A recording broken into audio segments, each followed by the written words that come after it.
Hello everyone and welcome to Badgeskins. My name is Peter and today we'll be installing the Aerofabb Competition Series wing on our Mark 7.5 Golf R.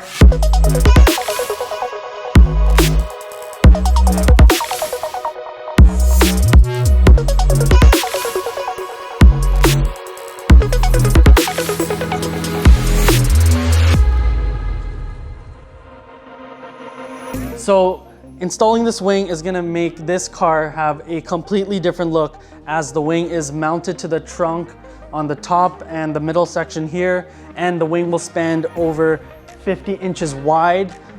And another thing to note about this wing is it's been tested in an aerodome, so the downforce and the data from it is legit. It actually works. So let's get to it. Okay, so these are all the tools that you will need, and you can just follow the installation guide to see exactly what you need. We will leave a photo of the installation guide so that you can check it out and make sure you have all the tools before you do the install. Okay, so the first step is to remove the rear hatch spoiler. This one has the Aerofabb spoiler extension already in, so we've already broke apart the seal that's here. You can check our install video to see more in depth how to take this apart, but it's very simple. You use a knife to cut here, and there's 3 10mm bolts. Okay, so after removing the OEM spoiler from the hatch, we're gonna have to separate the third brake light from this piece.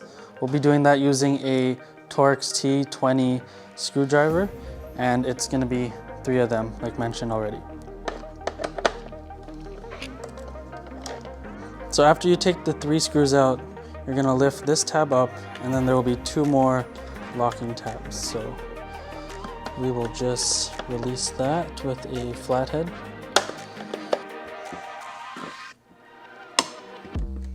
And when you turn the spoiler this way, there'll actually be 4 more black tabs that you're gonna have to push down as you're applying pressure to release the third brake light. And just like that, it's out.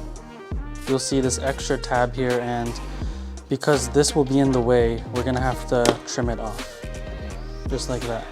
And what you can do is, if you have a file or a little bit of sandpaper, you can just clean that up if you would like. Alright guys, Dennis here. So now that Peter has removed the upper hatch OEM spoiler and also removed all the interior trim, we're gonna go ahead and start marking the holes for the hatch bracket here. Now I'm gonna mark the 1 3/4 mark that is in the Aerofabb instructions, starting from just the inside edge here of where the taillight housing body line is, and also I'm going to follow this trunk body line here on the hatch. So pretty well, I'm going to line it up 0 mark on where the bead starts to round off, and now I'm going to mark off my 1 3/4. I'm going to repeat this process on the other side. Once you have the holes marked and your 1 3/4 marked and you have the bracket lined up, you just hold it where it is and where it needs to be, and I want you to tape it against the body of the car like this. And you're gonna do it for both sides. So the reason why we're doing this is because in the how-to instructions, the gap between the inner edge or the inner plane of the hatch bracket from here to here in the middle should be 23 1/8, and this is the measurement that we want to double check. So here you can see I'm holding it from the left bracket to the right, and the measurement is 23 1/8. So now we know that we are good, and we can go ahead and start drilling.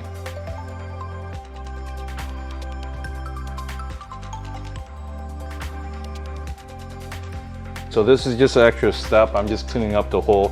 I have a reamer tool here, so I'm just gonna take off any burrs or anything that's like left over from the drilling. What I'm using here is a quick drying primer, which a lot of windshield replacement techs use.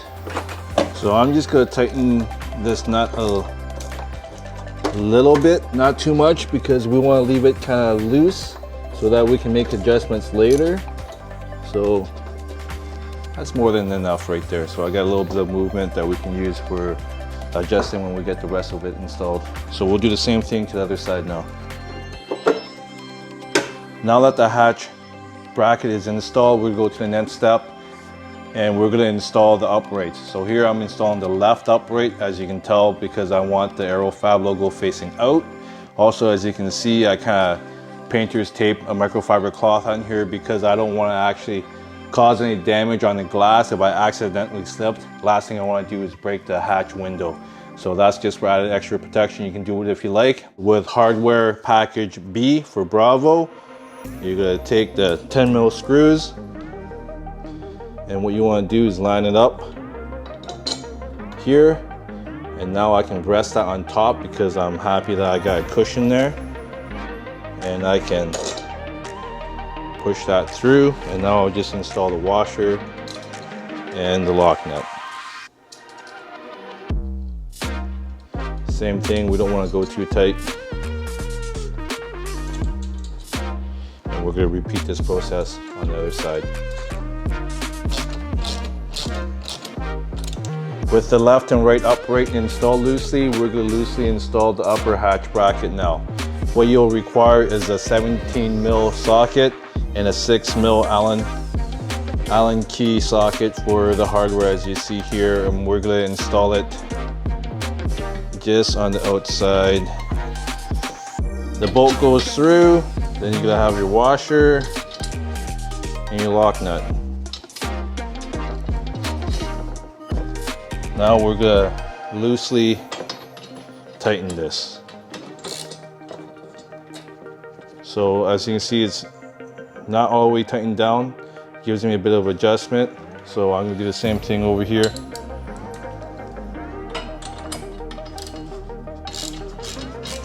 This is just an extra step I'm taking. I masked off this area here with some tape because obviously we'll be drilling there, and I need to have a contrast for when I put the Sharpie mark on it, considering this is a black hatch. So here on the spoiler top, we just removed the plastic clips for now because I want to be able to easily remove and install this. So what I'm doing, I'm just putting this back on top. I'm going to just get this brake light harness out of the way. So I'm just putting it back on top here, and what I'm doing is that with that masking tape, I'm going to take my ruler and I'm going to level it off to the actual opening, and I'm going to make a kind of like a little score mark for top and bottom.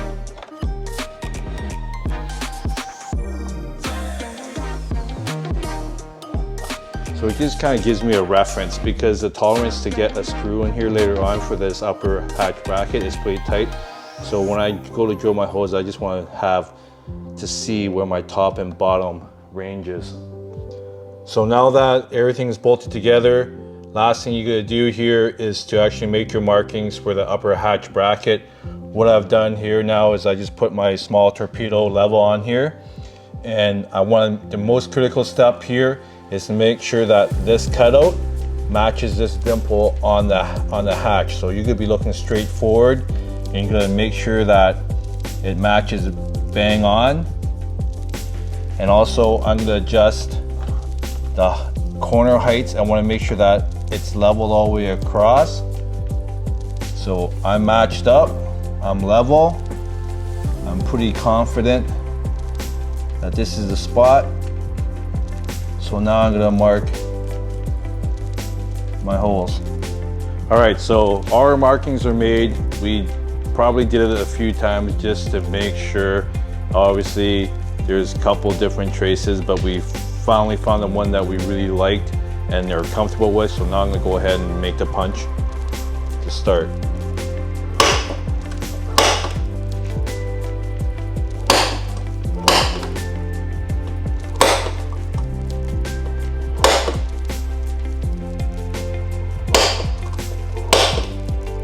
So with this hole to the right, it's very tight to the edge here, and also I noticed that the washer fluid nozzle is right behind it. So what we're going to do is that we're going to pop this out and disconnect the hose and pull it out of the way, because the last thing I want to do is start drilling through here and kind of poke through and actually damage or drill through the connector on the inside of this. So next up, I'll show you how to remove this real quick just to get it out of the way. All right, so start off by popping your hatch. Once you have the hatch popped and you look inside here, you'll see that on your washer fluid adapter piece, you have a little compression fitting here with a little arrowhead. All you have to do is stick a screwdriver in there and push down just to dislodge it. Once I have the clip dislodged, you can see you can push this forward, right? So now you're gonna go back to the outside. So once it's dislodged here, you can just simply pop it up and pull it towards you. And you can see how it is here. It's just a little clip. And obviously the compression arrowhead right here. And all you have to do is take a tuner screwdriver to dislodge this. With it disconnected, I'm just gonna pull this completely out of the way like this. And either you can tape it and secure it, or I'm just gonna loop it on the wire loom here and just to get it out of the way. Now I'm more confident that when I drill through this section in here, I'm not gonna hit anything.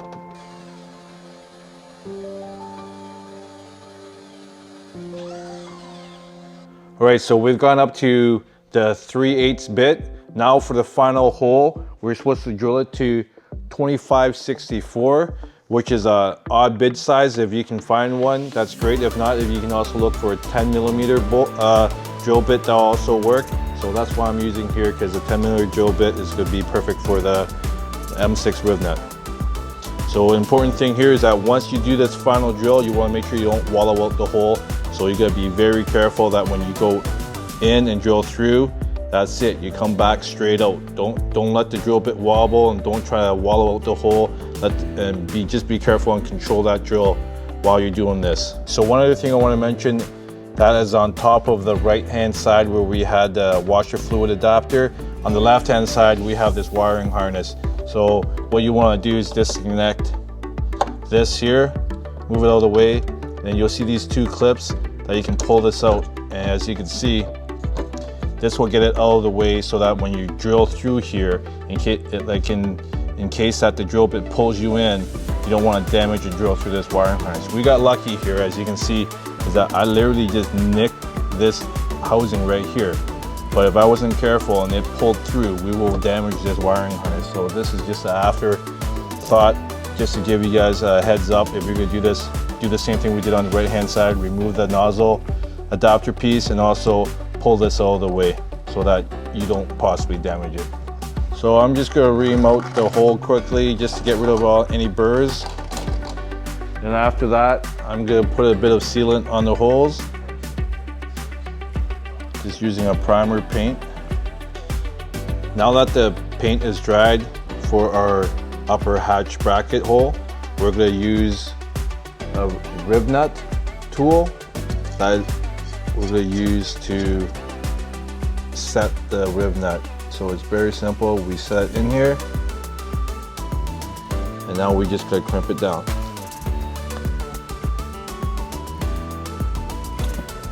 And now I'll back it off. Just like that. Now if you don't have a riv nut tool, you can do the old method where you take a bolt, some washers, and a nut. And pretty well what you're gonna do is you're gonna screw on the insert, you're gonna have your washer, and then you're gonna have your nut, and you're gonna go through here like this. Now you're gonna use your ratchet for the head of the bolt, and then you're gonna start tightening this down like this. And what you're doing essentially is doing the same thing as a riv nut tool, but it's just a manual part where you're twisting this nut, and now it's going to pull the inside of the riv nut up to make that rivet. So this is one way that you can do this if you don't have a riv nut tool. Okay, so our riv nuts are installed, so now we're just going to go through the final process of just cleaning out everything up before we actually attach the upper hatch bracket onto this. So first thing we're going to do is we're going to tape up the end of this third brake light connector. Just want to make sure that it's protected if in case you ever want to go back to OEM, or if you're going to make your own third brake light adapter to external light that you're going to put on the bracket in the future, so you can actually continue on with actually having an extra third brake light. But what we'll do is that we'll tape that up, and now I'm just going to curl it up like this. Okay, so now I'm just going to wrap it up like this and almost kind of create a little knot. That's more than enough to really leave it there, so I'm just going to put a little piece of tape.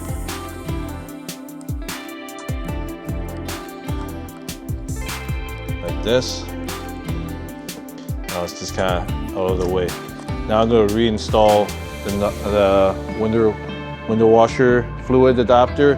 Not that you'll be using it when you install this spoiler, but it'll be a good idea to put it back because you need it for the gasket.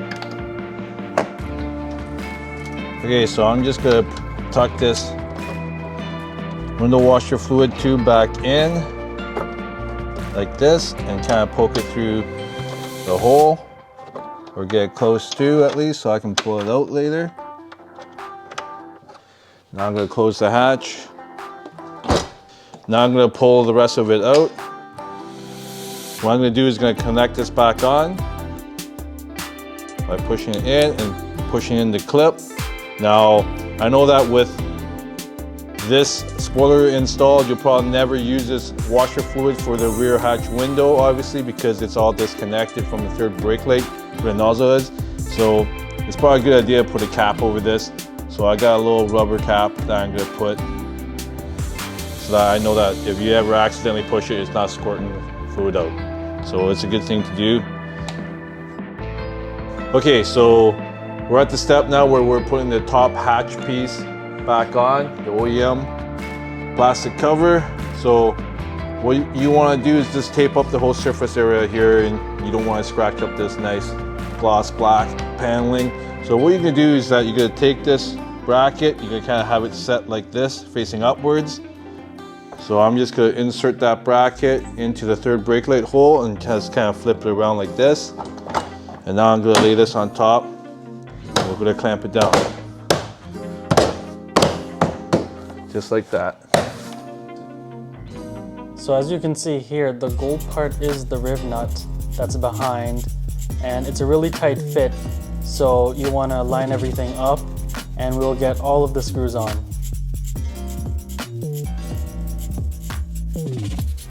So we attempted to install the last one on this side here, but it was just a hair off from the hole in the riv nut. So you can see why it's so important about having your setup when you go to drill, because everything has to be pretty well bang on. So what I did is that we unbolted this first one we installed just to give it a little bit of play. So I just double checked when I pull this down a little bit to line up the hole to the riv nut, it still lines up here. So we're going to attempt installing this one first and then going on to this one. Yes. All right, let's go. Okay, so here with the wing, we're going to attach it with hardware kit E for Echo. So both Pete and I here are just going to line it up and get the bolts on, and then we're going to set to 0 degrees for now.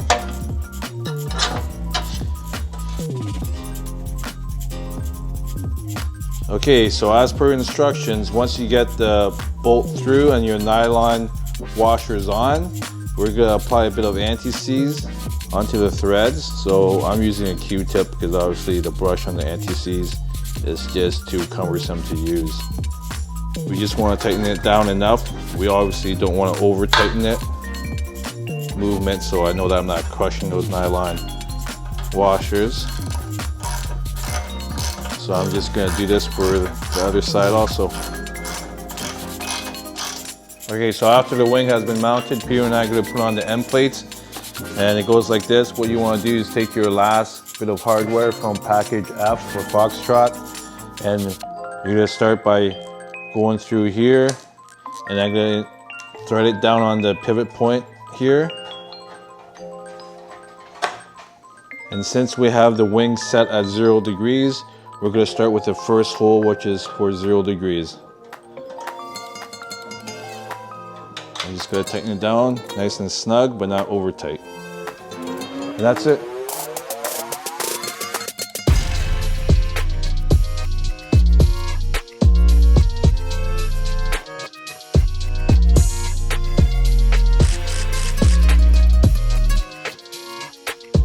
Alright everyone, so this concludes the installation for the Aerofabb Competition Series rear wing kit for the Mark 7 and 7.5 GTI and Golf R. And yeah, Dennis, do you have anything to say about this kit and the installation? Any feedback? I really like this Aerofabb kit. I think it's great quality. It's really well made, so it's pretty awesome. So I really like to give a shout out to Rich from Aerofabb for helping us out. This is a great kit, and really it's a fabulous install, and it's pretty easy. There's only a few things I wanted to really emphasize about it, as you saw in the install video, is that when you're measuring out the hatch attachment piece and also the top upper bracket, you just want to make sure that it's bang on.